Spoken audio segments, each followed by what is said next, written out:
So minus 23 is the new center of the audio universe, you could say. That is the level everything should be normalized to. And of course we advocate normalization of the source. We want to really have the source normalized, because then you have the chance for higher audio quality, for higher dynamic range.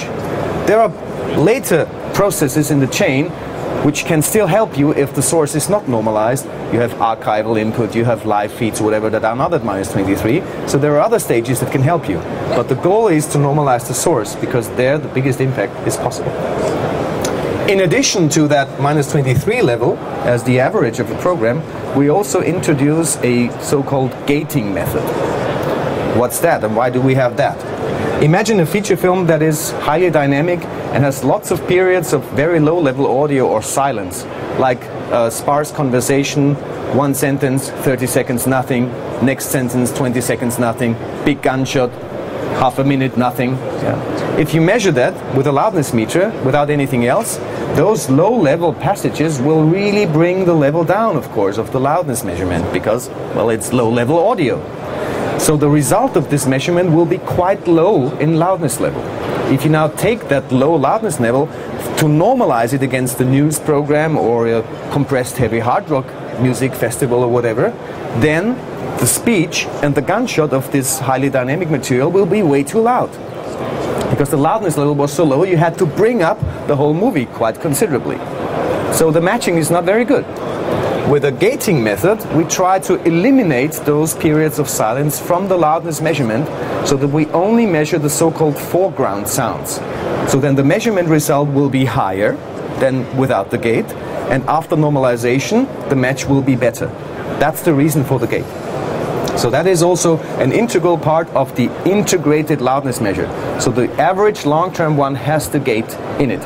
And therefore we chose 23 and not 24, which is already present in other standards, like in the ATSC or in ITU 1864, which defines international program exchange based on loudness. They have all minus 24 in it, but minus 23 with the gate is quite close, or even the same as minus 24 without the gate for a vast majority of programs.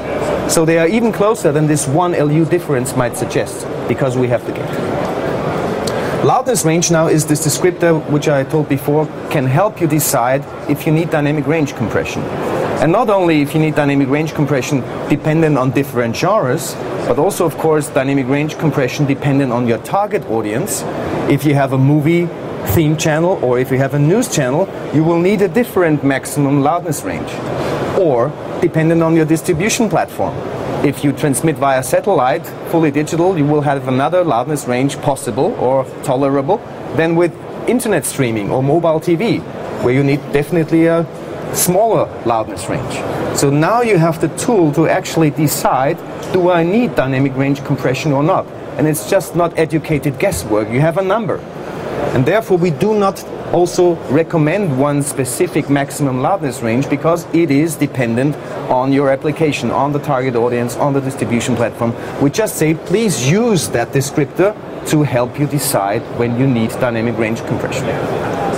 What we actually do define is the maximum true peak level.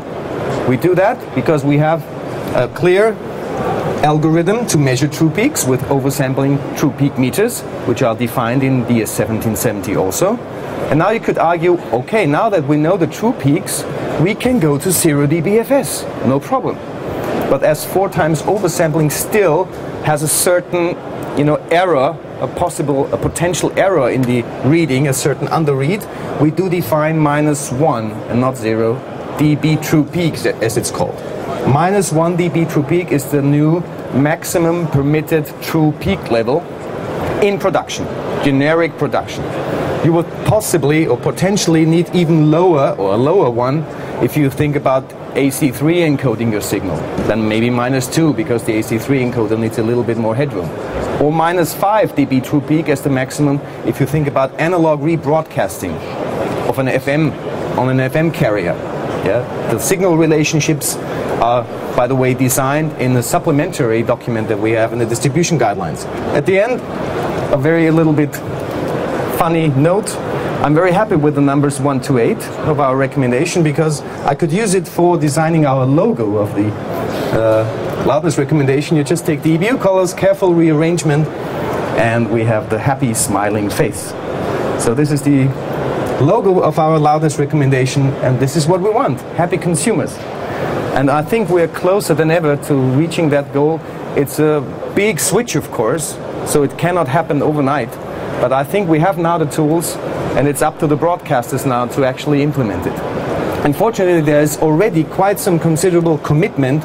German broadcasters, Swiss, Austrian broadcasters who have committed themselves, yes, we're going to do that. And we hope to see a critical mass of broadcasters soon, so that it's really spreading and we can finally solve that age-old problem. If you want more information, please go to techebuch/loudness, and you can download already the 3 published documents. Please have a look at the gear that is on our booth too. We have 19 manufacturers already implementing EBU mode, so there is a lot of encouraging signs that this is really finally taking off. Thank you.